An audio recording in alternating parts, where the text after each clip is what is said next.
मौसम पूरी तरीके से बदल चुका है। अप्रैल का महीना चल रहा है और दमदार गर्मी पड़ रही है। तो इसी गर्मियों में कुछ काम ऐसे हैं जो हमें गर्मियों के रहते कर लेना चाहिए।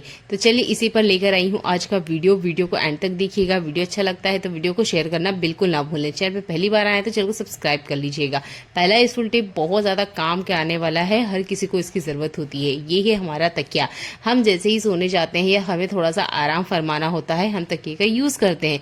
हम इसे यूज करते रहते हैं पर शायद ही इसके ऊपर कभी ध्यान देते हैं। तो गर्मियां भी काफी ज्यादा हो रखी है, तो आप क्या कीजिए कि रात को जब आप यूज कर ले तकिए का, तो अर्ली मॉर्निंग आप इसे धूप में डाल दीजिए। दिन में 2-3 बार इसे पलट दीजिएगा। आप देखेंगे ये अच्छे से ना फिर से स्पंजी हो जाएंगे। जो बिल्कुल पतले से हो गए थे ना, वो अच्छे से स्पंजी हो जाएंगे। और ये ट्रिक यूज करते वक्त इसका कवर मत निकालिएगा। कवर को हम धो सकते हैं पर बिना कवर के आप इसे रखेंगे तो ये गंदे हो सकते हैं। तो इस ट्रिक को इस गर्मियों के सीजन में जरूर अप्लाई करके देखिएगा। आपके तकिए बिल्कुल वैसे ही हो जाएंगे जैसे कि हम इसे मार्केट से लेकर आते हैं।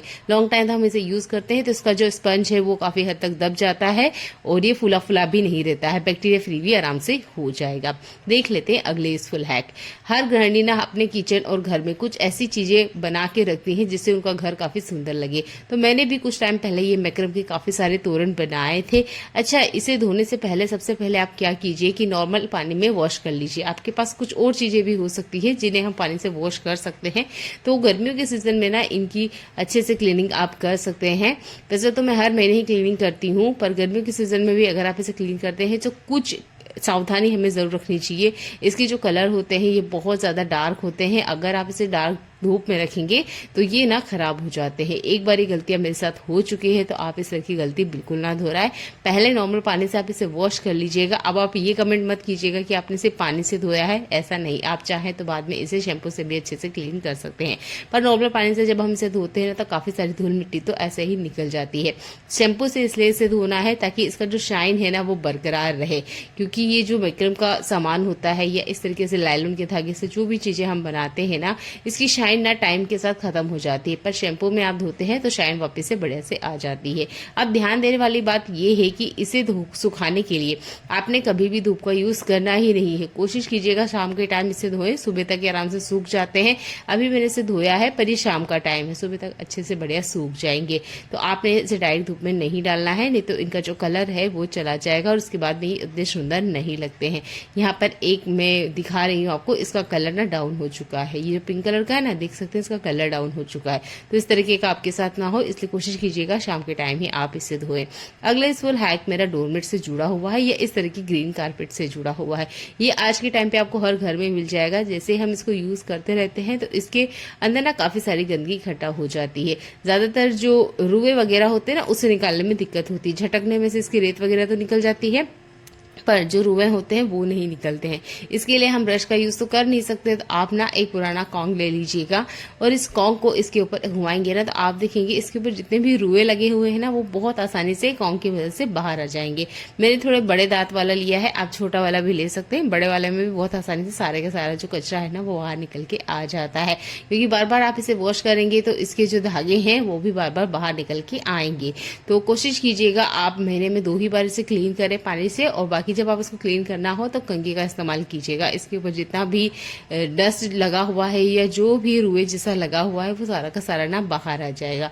उम्मीद करती हूँ ये वाला हैक आपको पसंद आया होगा। कोशिश कीजिएगा गर्मियों के सीजन इसे भी आपने डायरेक्ट धूप नहीं दिखाना है, नहीं तो इसका कलर फेड हो जाएगा और ये जो रुए है ना बहुत आसानी से, मतलब कि जैसे ही आप धूप में डालेंगे ना, एक ही दिन में सारे के सारे खराब हो जाते हैं।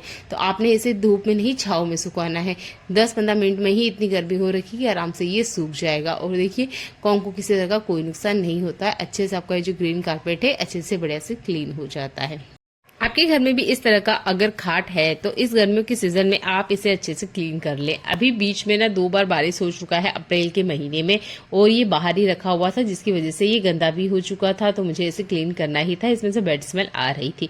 अगर गंदा नहीं है तो भी, और साल में 1 बार तो इसे अच्छे से क्लीन करना ही चाहिए। तो मैंने यहाँ पे लिया है सर्फ डायरेक्ट मत डालिएगा, पहले मग्गे में डाल लीजिएगा, थोड़ा पानी ऐड कीजिएगा। अच्छे से घोल बनाने के बाद में आपने खाट को क्लीन करना है। अगर आप भी खाट क्लीन करते हैं तो कमेंट करके जरूर बताइएगा, क्योंकि हम इसे डेली लाइफ में यूज करते हैं। बहुत ज्यादा इसमें डस्ट धूल लगी होती है, तो हम ज्यादातर क्या करते हैं, डंडे वगैरह से या किसी कपड़े वगैरह से इसे झटक लेते हैं। पर साल में 2 बार आप इस ट्रिक को जरूर अपनाइएगा कि आपने पानी से अच्छे से क्लीन करना है और आपने इसे तभी साफ करना है जब अच्छे से कड़क धूप आ रखी हो। ठीक है, ज्यादा देर ये गीला रहेगा तो इसमें सड़न लगने के चांसेस होते हैं क्योंकि ये लोहे के बने होते हैं। तो अभी के टाइम में ना काफी ज्यादा गर्मी हो रखी है, तो मैंने इसे क्लीन किया है और उसके अंदर की जितनी भी बैड स्मेल है वो भी रिमूव हो चुकी है। गीला करने के बाद मैंने जो सर्फ का लिक्विड बना के रेडी किया है इसको मैं इसके ऊपर फैला दूंगी और इसे साफ करने के लिए आप कपड़े धोने वाला जो ब्रश है उसका यूज कर सकते हैं। मैंने इसे करके देखा, अच्छे से बढ़िया क्लीन हो गया है। अगर आपको लगता है कि इसमें से फिर भी बैड स्मेल आती है तो आप यहाँ शैम्पू को भी एक मग्गे में घोल सकते हैं, जितना कि एक बार भी हम शैम्पू लगाते हैं, और उसके बाद में इसके ऊपर आप अच्छे से अप्लाई करके ब्रश से घुमा दीजिएगा। खुशबू भी अच्छे से बढ़िया आ जाएगी, बैड स्मेल भी खत्म हो जाएगी और जितनी भी धूल मिट्टी लगी हुई ना वो भी बढ़िया से साफ हो जाएगी।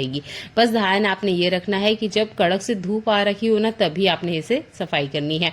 जब धूप ना हो या छांव हो उस टाइम तो गलती से मत कीजिएगा, नहीं तो ये सड़ जाएगा और फिर आप मुझे कमेंट करोगे कि ये तो एक अच्छा तरीका नहीं है। जब भी मैं इसे क्लीन करती हूँ कोशिश करती हूँ कि धूप अच्छे से बढ़िया आए और लगभग 1 घंटा भी टाइम नहीं लगता है और जो बेल्ट वगैरह है ना अच्छे से बढ़िया से सूख जाते हैं। बढ़िया से अच्छे से आप इसे क्लीन कर सकते हैं। और आपने देखा होगा घर में छोटे बच्चे हैं ना तो सुसु वगैरह कर देते हैं। मेरा बच्चा मात्र 3 साल का है, काफी बार वो इस तरीके से कर देता है इसके ऊपर सुसु, क्योंकि काफी टाइम हम इसका यूज करते हैं। तब तो आपने इसे जरूर क्लीन करना चाहिए, घर में छोटा बच्चा है तब। अगला यूजफुल हैक मेरा छलनी से जुड़ा हुआ है। ये जो इस तरह की छलनियां होती है ना हम इसमें काफी टाइम यूज लेते हैं, पर बहुत बार ना ये स्टेबल नहीं होती, यानी ये रुकती नहीं है। जैसे ही हम इसके अंदर कुछ भी डालने जाते हैं, जूस वगैरह या पानी वगैरह या कुछ भी जब हमें स्टैंड करना होता है तो ये टिकती ही नहीं है, रुकती ही नहीं है। इसकी वजह से क्या होता है, जो भी हमें स्टैंड करना होता है वो सारा का सारा वापस मिल जाता है। जैसे कि आप चाय ही छान रहे हो तो सोचिए अगर चाय पत्ती में वापस अगर चाय में मिल गई तो हमारा काम तो बिगड़ ही गया। तो ये तो एक बेकार सा तरीका हो गया। पर आप एक चम्मच की मदद से इसे ठीक कर सकते हैं। आपने चम्मच को इस तरीके से छलनी पे लगा देना है। इसके बाद में किसी भी बर्तन पे आप इसे रख दीजिएगा। ये छलनी गलती से भी गिरेगी नहीं। आप चाय छानिए, जूस छानिए, जो भी आपने स्टैंड करना है वो आप आराम से कर सकते हैं। मैं बड़े छलनी के ऊपर करके दिखा रही हूँ क्योंकि इसमें चम्मच अच्छे से रुक गई थी।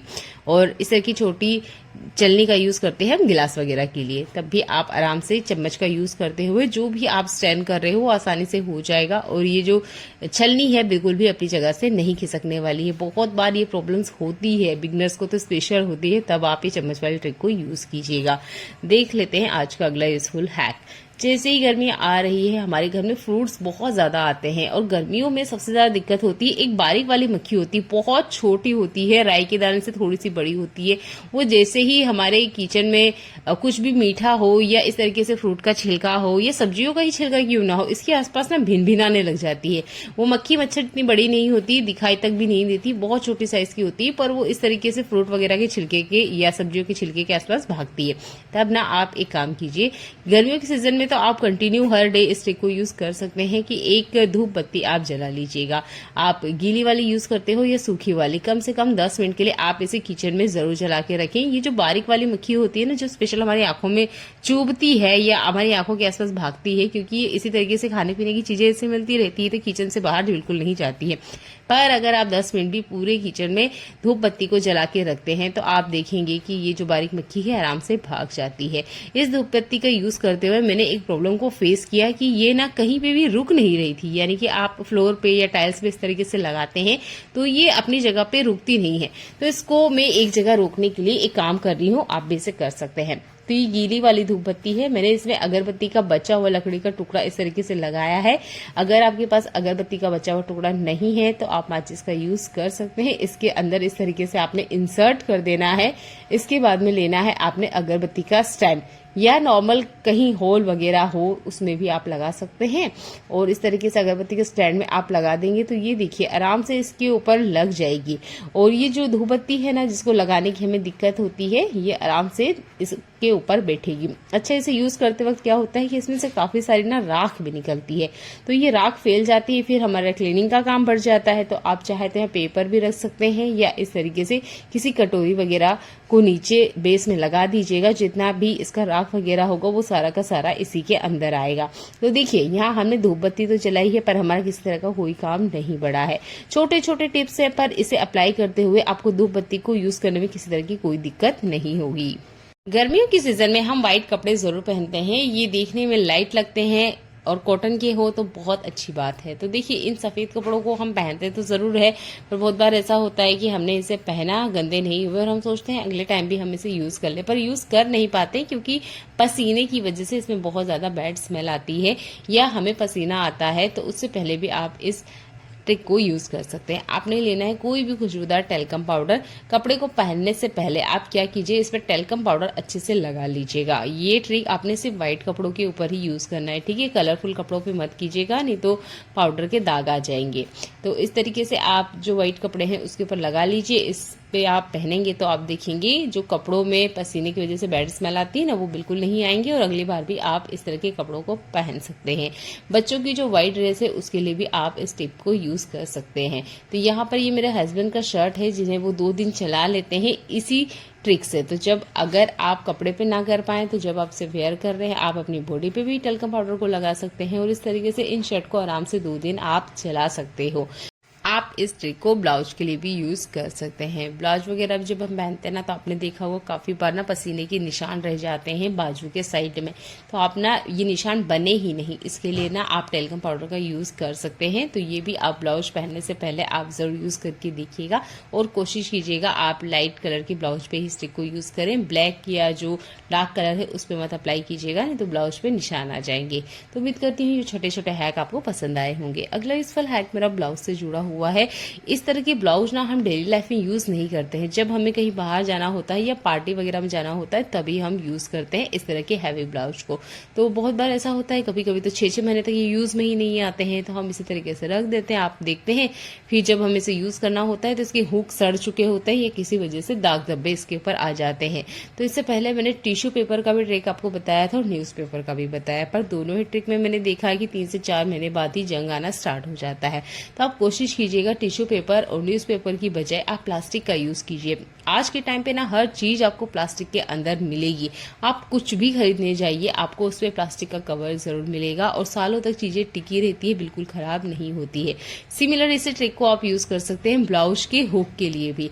आप अगर 2 साल बाद भी इस ब्लाउज को उठा के देखेंगे ना तो आप देखेंगे बिल्कुल भी जंग नहीं लगेगा, और अगर जंग लगता भी है तो वो पूरे के पूरे कपड़ों में बिल्कुल नहीं फैलेगा। तो उम्मीद करती हूँ ये छोटा सा हैक आपको पसंद आया होगा। इस ब्लाउज की फोल्डिंग को आप ध्यान से देखिएगा, यहाँ पर इसके पीछे लेस है, तो मैं इस तरीके से बस छोटा सा बड़ा बड़ा ही इसे फोल्ड कर रही हूँ और ये जो लेस है ना इसका हमने यूज करना है। जैसे कि हम किसी रस्सी वगैरह को बांधते हैं ना, बिल्कुल उसी तरीके से अपोजिट साइड हमने इसे घुमाना है और एक नोट लगा दीजिएगा। अब ये ब्लाउज ना बिल्कुल नहीं खुलने वाला है। तो ज्यादातर ब्लाउज में इस तरीके की लेस होती है, इसका आप अच्छे से यूज कर सकते हैं। देखने के लिए धन्यवाद।